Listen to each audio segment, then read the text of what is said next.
واسيسان لكن تركيا Soomaaliya dhan haday imaato deganaanshuhu siin kara sababtoo qof loo diiday baba soo Şimdi İngiliz vatandaş bana soruyor diyor ya siz niye bu kadar Türkleri seviyorsunuz? Yani biz İngiliz olarak Somali'den gelen değişik ülkelerden gelen insanlar bize geldiği zaman önce mülteci olarak alıyoruz daha sonra İngiliz vatandaş yapıyoruz. Pasaport veriyoruz. İşte bir İngiliz vatandaşının sahip olduğu tüm haklara onu da bağışlıyoruz. Ama Türkler size pasaport vermiyor, vatandaşlık vermiyor, bir şeyler vermiyor. İşte niye bu kadar Türkler seviyorsunuz? Biz değil de niye Türkler seviyoruz?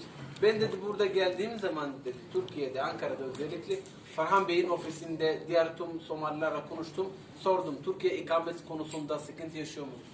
Birileri diyor yeni zaten başvurusunu yaptık. Bazıları yok sıkıntı yaşamıyoruz aldık diyorlar. Bazıları da heyecanla bekliyoruz yeni çıkacak diyorlar. Ben hiçbir zaman Türkiye'de olan bir Somali'ye ikametine reddedildiğini görmediğim için gerçekten buraya gururla döndüm diyor İngiltere'de ve İngiliz vatandaşı böyle müthiş bir cevabını verdim diyor. Bak diyor siz istediğinizi de pasaport, vatandaşlık kazandırıyorsunuz, istediğinizi de reddediyorsunuz dedim. Ama Türkler hiç kimse reddetmedi bugüne kadar Somaliler. Eğer tüm Somaliler Türkiye'ye gelirse yeni Türkler sevgiyle, muhabbetle içine alır ve ikamet kazandırır dedi. Onun için sizler gibi değil, siz istediğinizde veriyorsunuz, istemediğinizde kovuyorsunuz. Ama Türkler hepsi Somaliler gelirse hep ikamet veriyor diye cevap verdim diyor. marka waa mahadsanyihiin saaxiibaday Mustafa ilaa hadda waa isjecelnahay markii labaad aan hadda ka soo degay airport waxaa ila socday ayaanle oo aan weli imaanin oo saaxiibkay London iska soo raacnay wuxuu arkay Anwar iyo Mustafa oo nadaara ile anoo dhahaya markaas wuxuu yiri dadkan Turkiyada maxay ahayd markaas ay shacabka Turkiga dhalay jacayl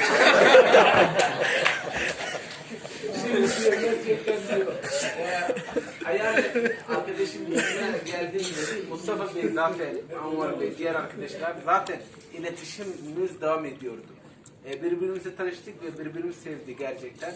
İşte ayağıyla bunları tanımadıkları için Mustafa'yı Anwar'ı tanımadığı için biz havalimanında indikten sonra Mustafa Anwar'ı geliyor sarılıyor diyor. Ayağını şaşırıyor. Bunlar ne diyor? Ya benim tüm Türk vatandaşları beni seviyorlar. Gördükleri yerde beni kucaklıyorlar. Biraz da hava yaptım diyor. Ayağına hava yaptım. Sitii kusoo dhawaada Turkiga wadan fiican waaye maasha Allah.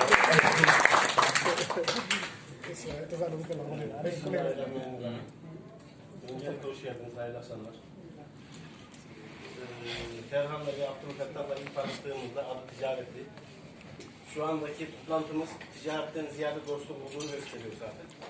Yani markii asbarin rajaa madayaasha ganacsigan ka wada laakiin caawa wuxuu fadhiisanayaa ganacsi ahayn oo kalgacayl iyo walaalnimo iyo tahay wada sheekeysi annagoo dhan aan bu wada jeednaa. Ferhan kardeşimle tanıştığımızda ticaret olarak başladık. Sempatiyle başladı. Sonunda dostluk oldu. En sonunda kardeşlik oldu.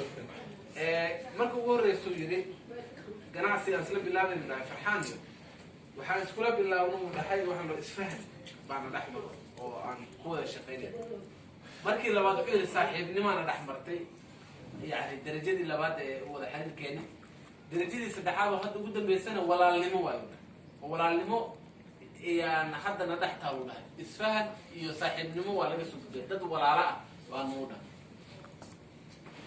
Nadava'yla devamlı mesajlaşıyoruz WhatsApp'ta. Nadava bir gün bana, ben buna kardeşim diye hitap ediyorum, buna teşekkür ederim sevgilim diye yazıyor bana.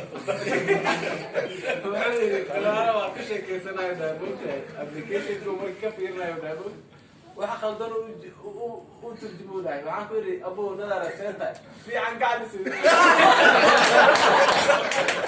Hatta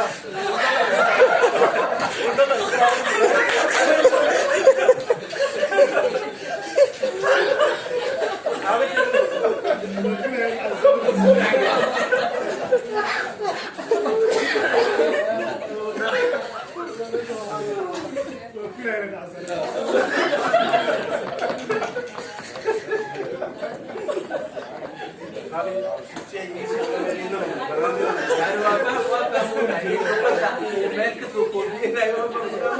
مركور واحنا كنا واكل الله واكل الله ولا واحنا Allah'tan size tanıdığınızda çok memnunum. Allah razı olsun. لا يعني كلام İyi insanlarsınız. Sizden hiçbir zaman hiç kimseye zarar gelmeyeceğine yani %100 eminiz. يعني بقول والله قف صومالي انه قف كربلاء ومسلم او تركي او غير كيسه نبي له ما انا والله Allah razı olsun. Adana kardeşim hoş geldin.